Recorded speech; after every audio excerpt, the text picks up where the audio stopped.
careful with the cord.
Couple housekeeping things before we get started.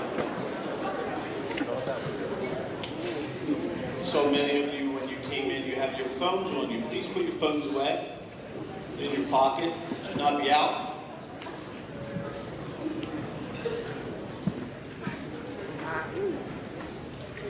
What we have here today is we have Mrs. Gurgulescu from York County's District Attorney's Office. And she's going to speak to us about various things: online threats, dangers of forwarding online threats, cyber crimes, texting, sexting, all those things. Okay? We know what we experienced over the past couple months.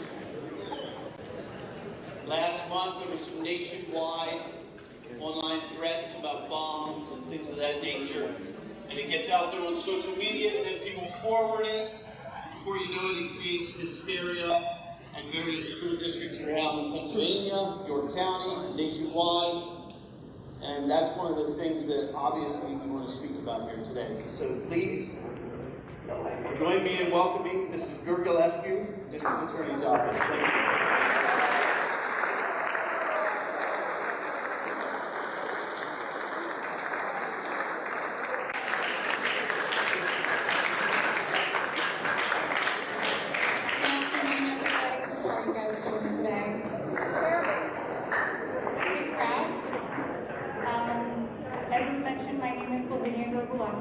I'm the Senior Deputy Prosecutor in the District Attorney's Office, and specifically I'm the head of the Juvenile Division. So hopefully none of you ever get to know me. Not that you're all not fantastic individuals, but most people don't want to get to know me too well. So I wanted to speak with you guys today on a topic that your school has encountered in pretty much every school district in your county and throughout Pennsylvania, the United States. And that's the topic of cybercrime, specifically in the areas of threats, school threats, and just threats to individuals. So first off, we're just going to start with just a basic definition. What is cybercrime? And that's using an electronic device which is access to the internet to commit crimes. So when we're talking about device, how many of you guys have cell phones? I think all your hands should probably go up, right? How many of you guys have PlayStations, Nintendo Switches, smart TVs, iPads, Apple Watches? So I think every single one of you obviously has access to the internet, is connected to the internet, which can be a really good thing, but it can also get people into trouble. So cybercrime involves any use of a device connected to the internet. Pretty basic definitions. Stop me if anyone ever has questions. And that can include crimes like fraud, viewing or sharing child pornography. Now, that's a topic. It's going to be a lot of discussion today. Child pornography is a sexually explicit image of anybody that is under the age of 18. So that is considered child pornography in the state of Pennsylvania. One thing I want to mention, and some people get confused, is what if it's a sexually explicit image of yourself? So if you take a picture of yourself, say upper area, is that considered child pornography because you took that picture of yourself? It's on your cell phone. What do you guys think? Do you think that's considered child porn? Yes. All right, smart crowd here. Absolutely. So just because it's your picture doesn't mean it's not child porn as long as you're under the age of 18.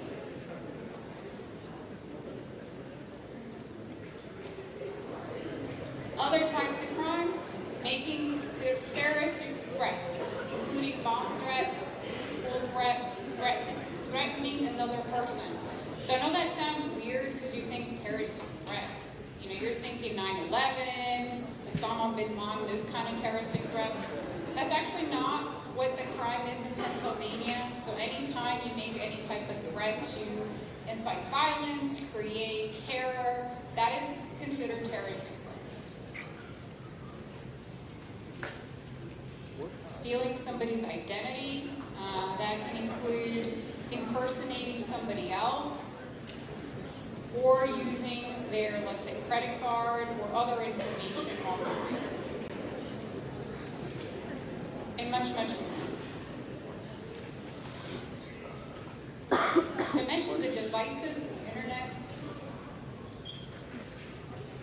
all electronic devices that are connected to the internet have something that we called an IP address. And there's an example of an IP address right here in the corner. That's your network ID. That is essentially the blueprint of where you're located, where you're using the internet. It ties back to the user and the subscriber. A lot of people here probably have Xfinity, I'm guessing, if you have internet. What's that? All right, so different internet providers. Doesn't matter which one you use, you're going to have an IP address. With that IP address, police are able to track down the exact individual and location based on that IP address. Now, some of you might be thinking, well, I'm smarter than that. I know how to mask that. I use something called a VPN. How many of you guys know what a VPN is? All right, good number of you. So VPN essentially is a private network, and it's meant to conceal your IP address. So a lot of people think, well, I'm going to go ahead and do all these things, use a VPN, call in some threats, nobody's going to find me. And that is not true at all. Because just as there is technology to help you mask an IP address, we can always unmask it and still get the IP. Now, can police just willy-nilly, out of the blue, just check up on anybody at any time without reason? What do you guys think?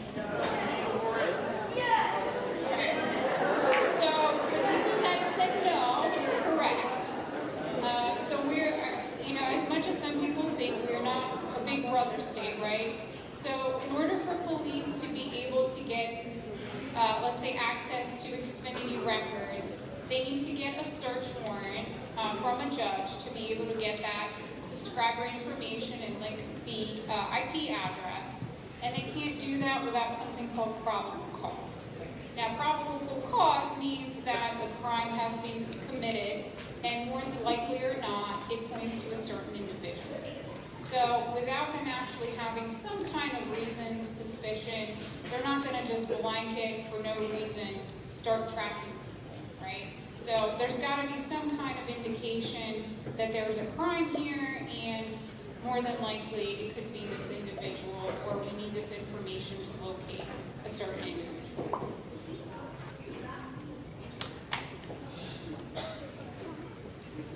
So as mentioned, cell phones, computers, tablets, gaming consoles, all of that, all of those have IP addresses, which can be obtained by the police through your internet provider.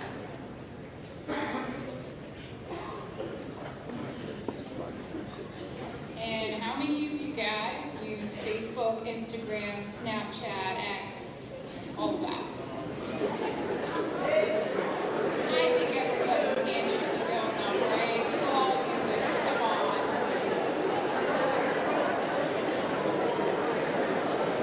So, a lot of these social media platforms is how most of us communicate nowadays, right?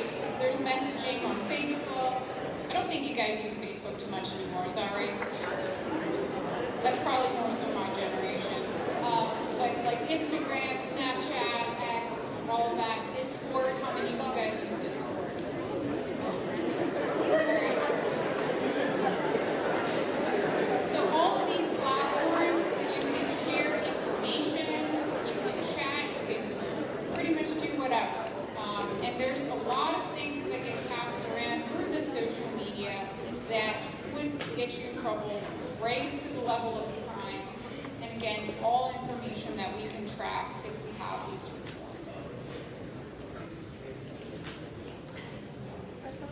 So a lot of these things, they say, oh yeah, you can be anonymous, we're not going to find you. People saying, like, let me create this bogus account, name my pet on it, whatever, and nobody's going to find out that I'm going to send some threats or send some explicit images through these applications because they're anonymous.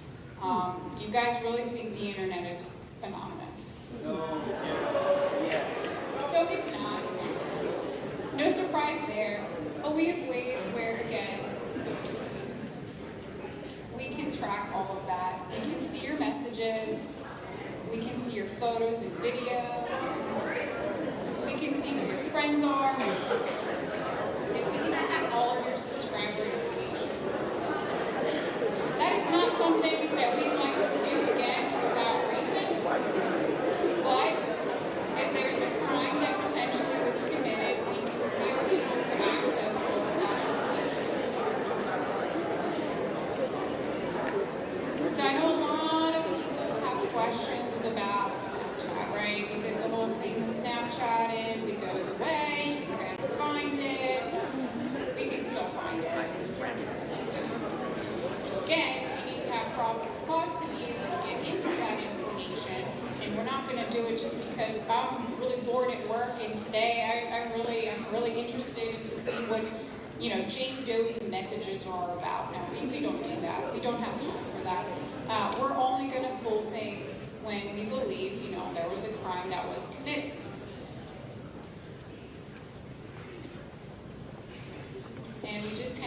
our desk and get all of this information.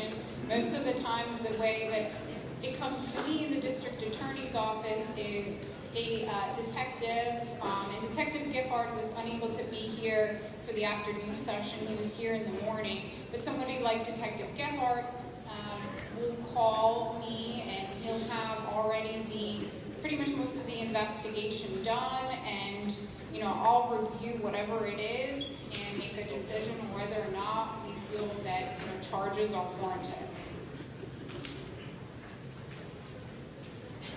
So let's talk a little bit about sexting.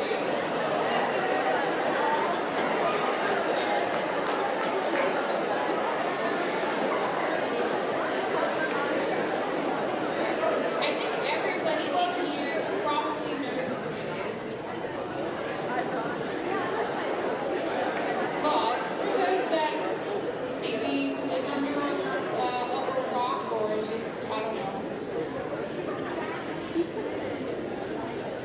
it is the act of sending sexual text messages which involve sending nude, semi-nude, or suggestive photographs to another person using the electronic device. So, classic example, girlfriend, boyfriend sends their significant other a picture of their genitals, right? That is sexting. And you may think, well, that's kind of, whatever. It actually is a crime. And it's a crime because you guys are underage. And anytime you send a picture of your genitals, you're sending child porn. And actually having even pictures on your phones of yourself is child porn. And that includes anything you do through webcams, through a computer.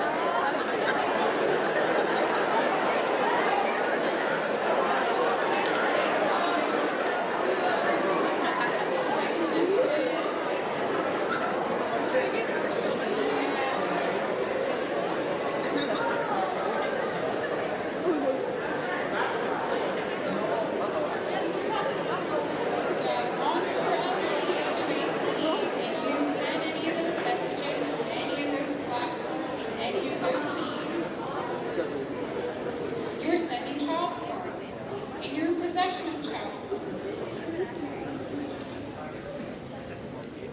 And I get asked this question a lot. What if somebody borrows my phone and sees that I have all these pictures on there, and they decide that they're going to be funny and send all these pictures out to everybody on my friend list? Who do you think gets in trouble in this situation? Is it just? Do you think it's just the person who's sending out the pictures, or also the person that had the pictures to begin with? So show of hands, how many think just the person that's sending the pictures? Okay. And how many think that both individuals get charged? All right, so the answer is both of them get charged, or could get charged. Now, this is the part really where I get involved. And, there's various levels of charges, gradings of charges in Pennsylvania. I don't know, are there any aspiring lawyers in here? Not too many of you. It's probably a good choice. All kidding aside, there's different levels of crimes in Pennsylvania. So the lowest level of a crime that you could get charged with is something called a summary offense. That's a citation that is basically a ticket, right? So lowest level. After that, we have something called misdemeanors. So misdemeanors are right in the middle. And then the most serious charges are called felonies. Disseminating child porn is actually a felony. So you may not think that because you're like, oh, this is not a big deal, whatever. It actually is a big deal because you get charged with the highest graded crime in Pennsylvania.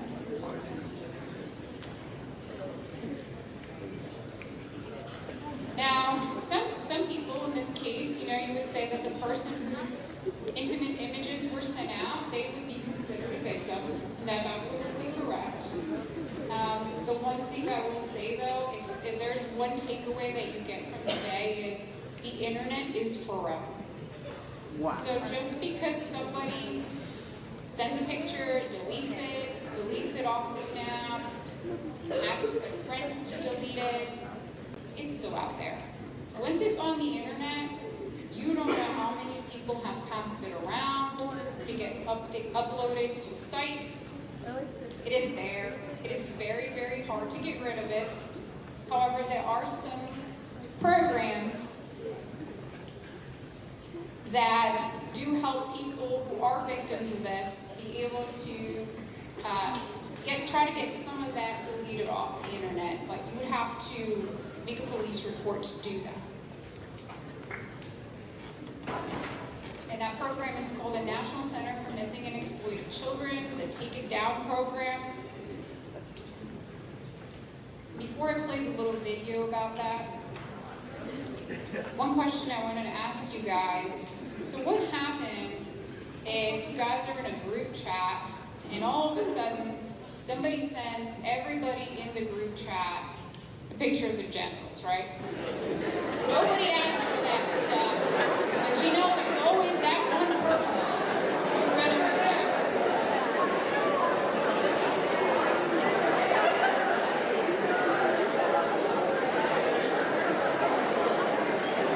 So what do you think if you did not want this image and now all of a sudden you got this picture, you absolutely do not want it? What do you do?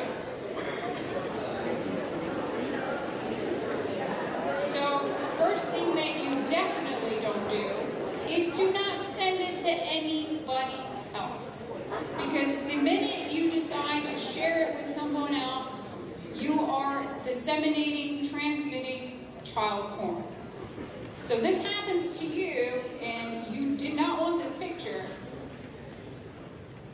do not send it to anybody else.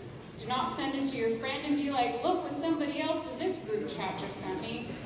Do not do that. Tell one of your teachers, tell one of your parents.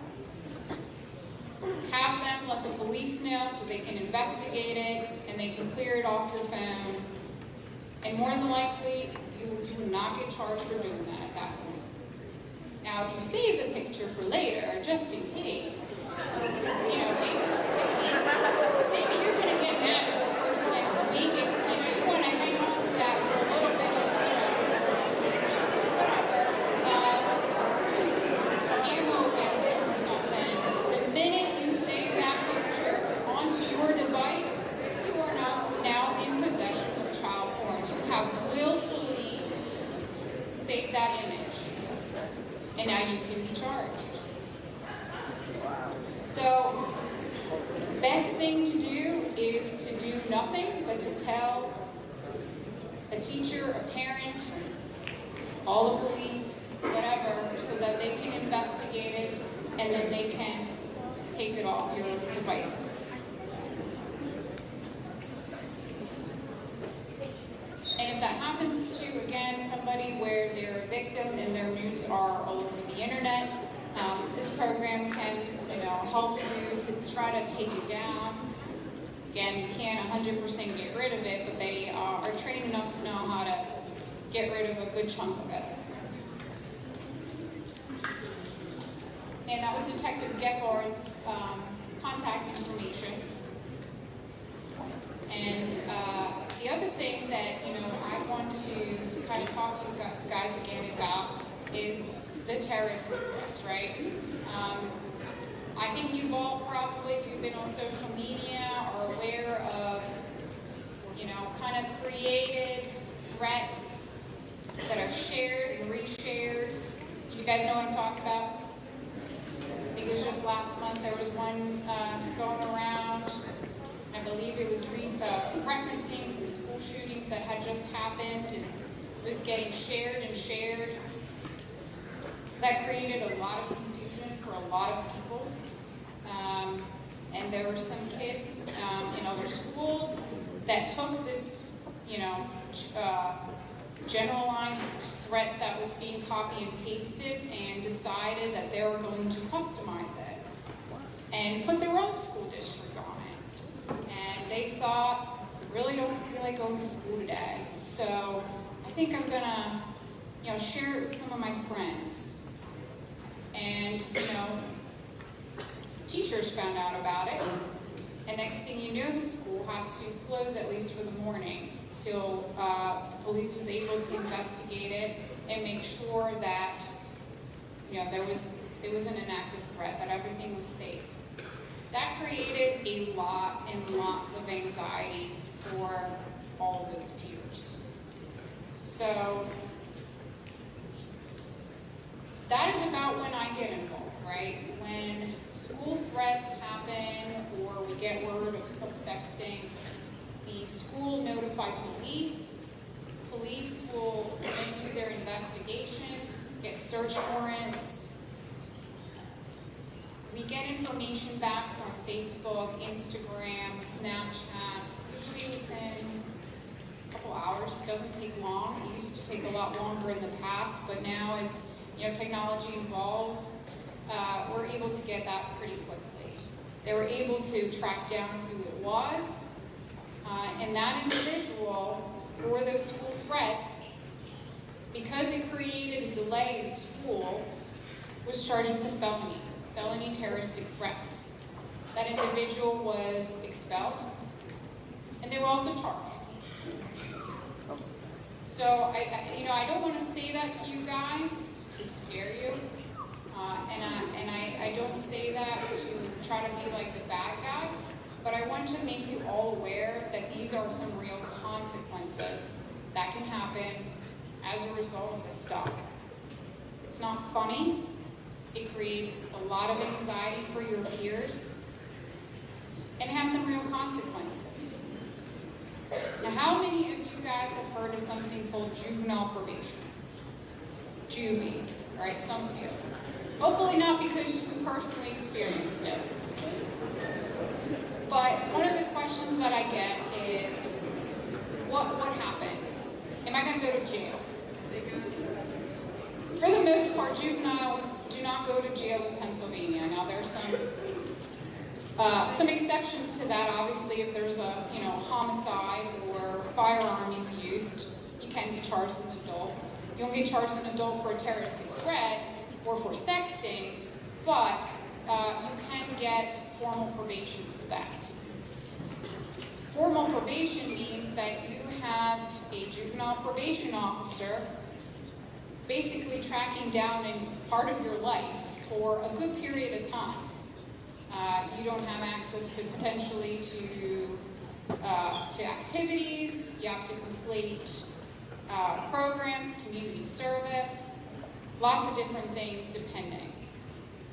Now we have programs for first-time offenders because we recognize that everybody can do something stupid or silly or just not be aware of it, and we don't feel that you guys should have adult record for for your first-time offense. So typically we do offer something, diversionary programs for first-time offenders of sexting, the terroristic threats, because a lot of them do result in maybe school disruption.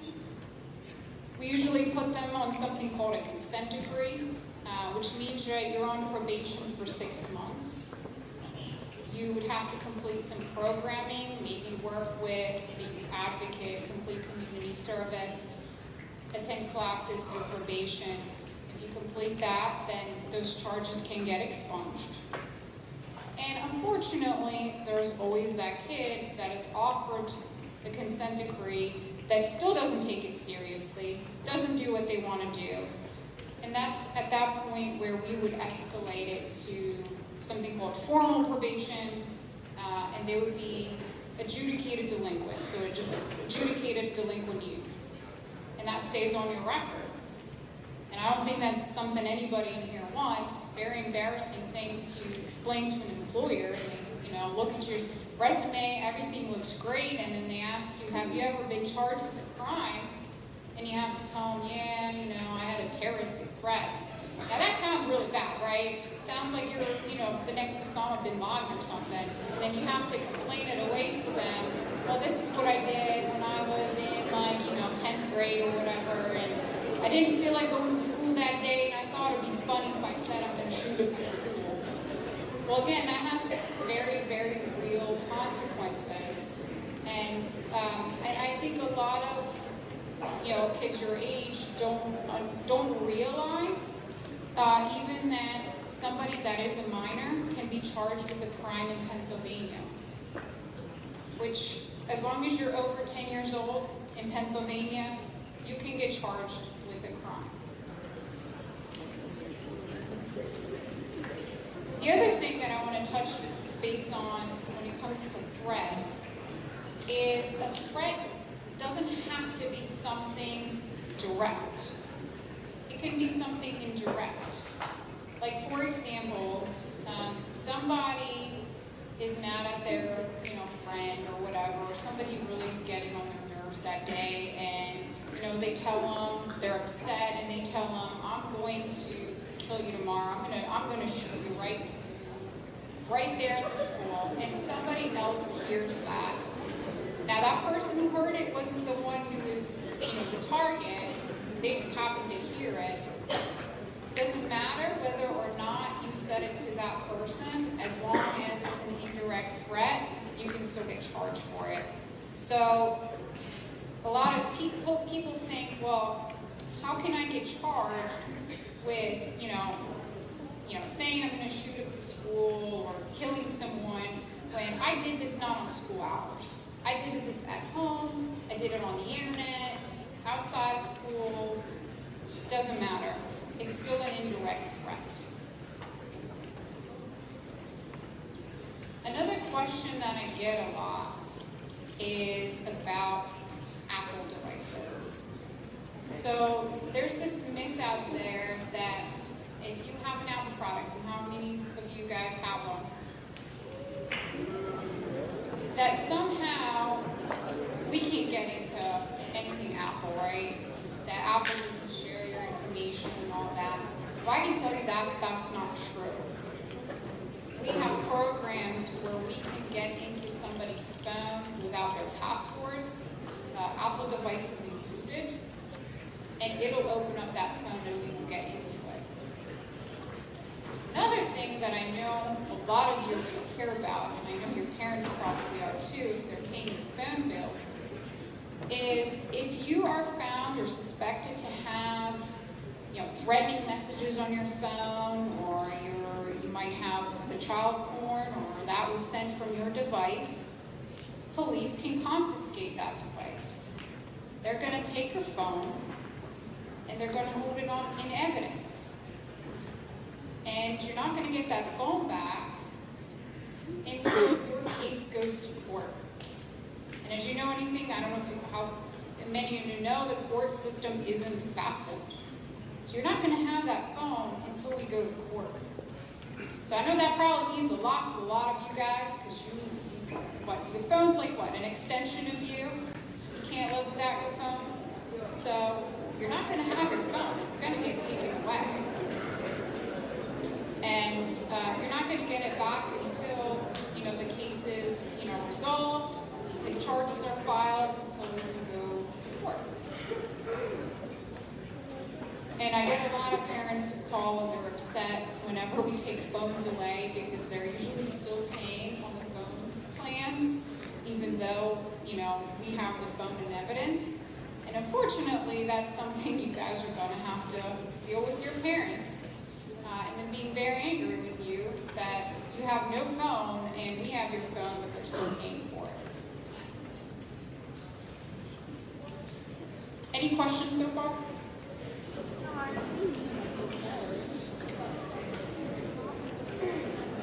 How many of you guys know what artificial intelligence is?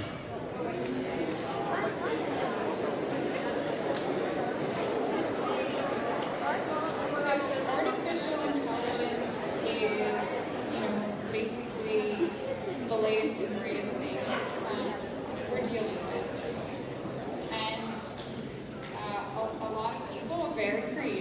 give them that. They think that AI is a way to circumvent the law or to do something and not get caught. And we had a situation here in York County at another school. I'm not going to name the school, but a group of individuals thought it would be really funny to use faces of their classmates and then use those faces on AIporngenerator.com. And that is a thing. And they thought, well, if I do this, I can't possibly get in trouble because it's AI. It's not real. It's not their real bodies. It's some who knows whose body, but it's their faces. So of course they thought they were really clever and decided to send all these pictures out in a group chat. They thought it was so funny, and they ended up getting charged for it. In Pennsylvania, child porn is not only just an image of an actual person, it can be a depiction. So somebody putting a child's face on a naked body, that is child porn. And they thought this was funny. But they didn't realize that they could get in trouble for it. And this is something that I know, like, the legislature is working on enacting on some clarifications on AI. But as it stands right now, in Pennsylvania, the definition of child porn does allow for a depiction. So we did charge them for that. The victims whose faces were on the bodies, they were greatly affected by what happened. They were very ashamed. They were very upset. We did try to help them to that program that I mentioned to try to get this picture erased from the web. But they definitely had a lot of anxiety coming back to school. They were humiliated. And the individuals who did that, they were charged with felonies. And they had to meet with probation. They had to come to court. And they had to say what they did and say they're sorry. And they also had to complete, not only did they have to apologize to the victims, but they had to complete community service. They had to complete a victim community awareness class with probation, and they were on probation for several months. So if there's anything that I want you guys to take away today is that nobody is immune to not being charged if they think that they're doing something, using VPN or AI porn. There's still consequences for that. And part of the reason why I wanted to talk to you guys, I think because, most of you don't know this stuff. I mean, I deal with this on a day-to-day basis. I deal with the law all the time. I, read these statutes. And most people don't know that. And they don't realize that, wow, sexting is actually, disseminating child porn. And they don't realize that, being anonymous on the internet is not really anonymous. And they don't realize the consequences of, some of their action, especially with school threats.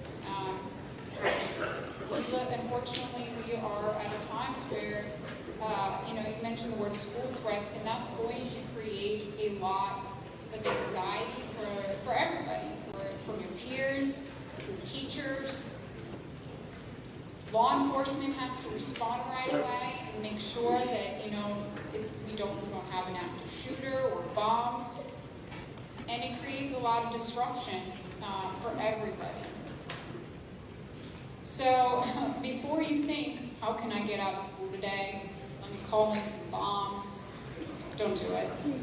Because then you're going to have to deal with me or one of my colleagues. And, you can, again, face consequences, not just, through the school, because the school can suspend you, they can give you detention, they can expel you. But on top of that, you can also get criminal charges. And you're all too young for that.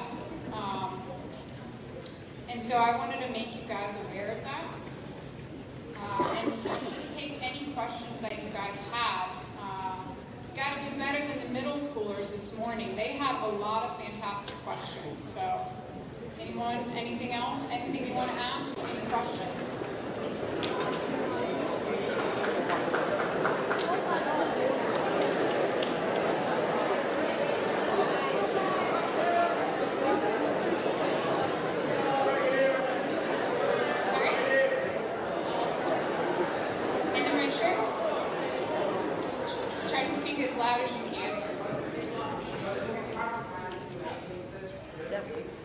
Does what?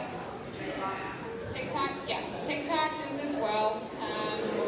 So TikTok is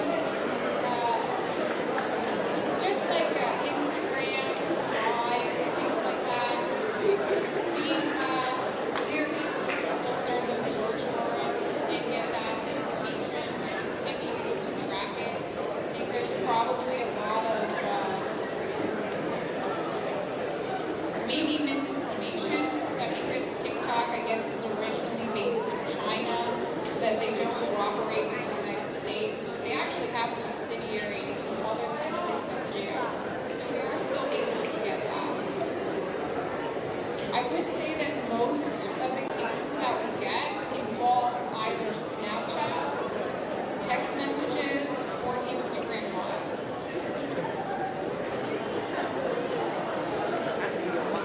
Anybody else?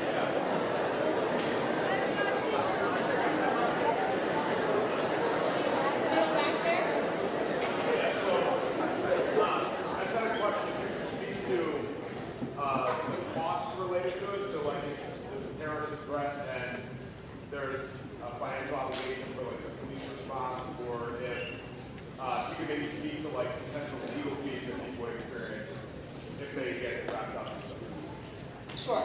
So, anytime you go to court, whether that is with a district magistrate or in downtown New York in the big courthouse, we call that the Court of Common Pleas, there are always court costs associated with that. And it can range anywhere from $75 to $350. Sometimes magistrate judges allow community service in lieu of that. That is up to individual magistrates. I know downtown in New York County, when somebody's on probation, you cannot do community service for court costs. You have to pay the amount. And then you would have to pay any costs associated with any programming that you may have to complete as well. So there is, a financial component to it as well. What I tell people a lot of times is being a criminal is expensive. So on top of obviously having a probation officer, you do have costs associated as well. Any other questions? All right, right there in the back. Okay. Go ahead, in the back. If you want to stand up and be as loud as you can.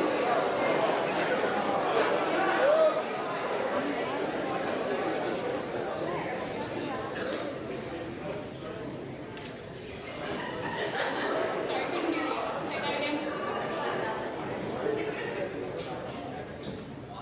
How many charges do you have? Okay, so that's a good question. How many charges do you have to get before you go to like juvenile detention? So, if we're dealing with the topic of like the terroristic threats or the sexting, I would say as a first offender, that doesn't usually happen. It's only when somebody is like a repeat offender or they're just simply like not complying with probation. I do get other charges with kids where they can go to juvenile detention right away. A lot of those charges involve weapons and specifically firearms or really, really bad assaults. Like I mentioned before, there are crimes in Pennsylvania where you can get charged as an adult. And then you don't even go to juvie then, you go straight to prison. And a lot of those would be things you would expect. Offenses involving firearms, homicides, really bad assaults with weapons, things like that. But I would say it's not typical for a first offender to go to juvenile detention. Usually it would be somebody that, you know, has like a history of several charges and a history of non-compliance. Thank you guys so much for your attention.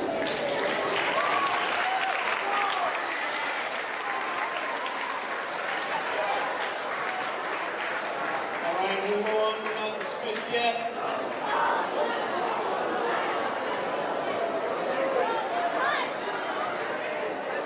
We are going to head back to homeroom, and we will be dismissed at the 3:20 bell. Thank you again, Mrs.